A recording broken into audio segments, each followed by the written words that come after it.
कांग्रेस नेता राहुल गांधी विपक्षी गठबंधन इंडिया की बैठक में शामिल होने के लिए मुंबई पहुंचे, लेकिन इससे पहले कि राहुल गांधी बैठक का हिस्सा बन उन्होंने मीडिया को संबोधित किया और ये प्रेस कॉन्फ्रेंस थी अडानी के मुद्दे पर। अडानी का जिन एक बार फिर बोतल से बाहर आ गया है और इस बार फिर राहुल गांधी एग्रेसिव मोड में अडानी और मोदी को लेकर घेर रहे हैं। राहुल गांधी ने organised crime and corruption reporting project की ओर से अडानी समूह के खिलाफ लगाए गए आरोपों को लेकर मोदी पर निशाना साधा। राहुल गांधी ने कहा कि इस मामले में संयुक्त संसदीय समिति यानी कि जेपीसी का गठन कर गहन जांच की जानी चाहिए। उन्होंने मीडिया से बातचीत में कहा कि G20 की बैठक से पहले ये मामला सामने आया है और ये देश की प्रतिष्ठा से जुड़ा हुआ विषय है। राहुल गांधी ने कहा कि साफ होना चाहिए कि देश से बाहर भेजा गया $1 अरब किसका पैसा है। साथ ही राहुल गांधी ने कहा कि सीबीआई और ईडी जैसी एजेंसियां गौतम अडानी से पूछताछ क्यों नहीं कर रही हैं। राहुल गांधी ने कहा कि मौजूदा माहौल G20 का है, ये दुनिया भर में भारत की स्थिति को लेकर है। भारत जैसे देश के लिए बहुत ज़रूरी है कि हमारे आर्थिक माहौल में पारदर्शिता और व्यापार में समान अवसर हों।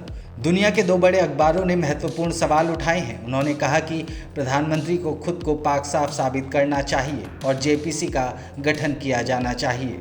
राहुल गांधी ने सवाल किया कि आखिर मोदी अडानी समूह के खिलाफ लगे आरोपों की जांच क्यों नहीं होने दे रहे। उन्होंने दावा किया कि सेबी की जांच में अडानी समूह को क्लीन चिट दे दी गई और ऐसा करने वाले व्यक्ति फिर अडानी समूह के ही कर्मचारी बन गए।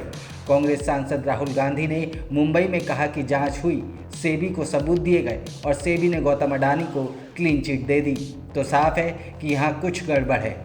राहुल गांधी ने कहा कि G20 के नेताओं के यहाँ आने से ठीक पहले वो पूछ रहे होंगे कि ये कौन सी विशेष कंपनी है जिसका स्वामित्व प्रधानमंत्री के करीबी सज्जन के पास है और भारत जैसी अर्थव्यवस्था में इस सज्जन को मुफ्त यात्रा क्यों दी जा रही है। राहुल गांधी ने कहा कि पहला सवाल ये उठता है कि ये पैसा किसका है, ये अडानी का पैसा है या किसी और का। इसके पीछे के मास्टरमाइंड विनोद अडानी नामक एक सज्जन है जो गौतम अडानी के भाई हैं। पैसे की इस हेराफेरी में 2 और लोग शामिल हैं। एक सज्जन है जिनका नाम नासिर अली शबान अहली है और दूसरे एक चीनी सज्जन हैं जिनका नाम चांग चुंग लिंग है। तो दूसरा सवाल उठता है कि इन 2 विदेशी नागरिकों को उन कंपनियों में से एक के मूल्यांकन के साथ खेलने की अनुमति क्यों दी जा रही है जो लगभग सभी भारतीय बुनियादी ढांचे को नियंत्रित करती है। दरअसल OCCRP ने अडानी समूह पर निशाना साधते हुए एक रिपोर्ट शेयर की जिसमें अडानी ग्रुप के शेयरों में करोड़ों डॉलर का निवेश के बारे में बताया गया है। वहीं अडानी ग्रुप ने OCCRP के सभी आरोपों को खारिज किया है। हालांकि OCCRP की रिपोर्ट आने के बाद एक बार फिर से अडानी ग्रुप के शेयर्स में भारी गिरावट देखने को मिली और जिस तरीके से अडानी का मामला एक बार फिर बाहर आया है, ऐसा लगता है कि इंडिया गठबंधन एक बार फिर से अडानी ग्रुप को लेकर प्रधानमंत्री मोदी को घेरने से नहीं चूकेगा।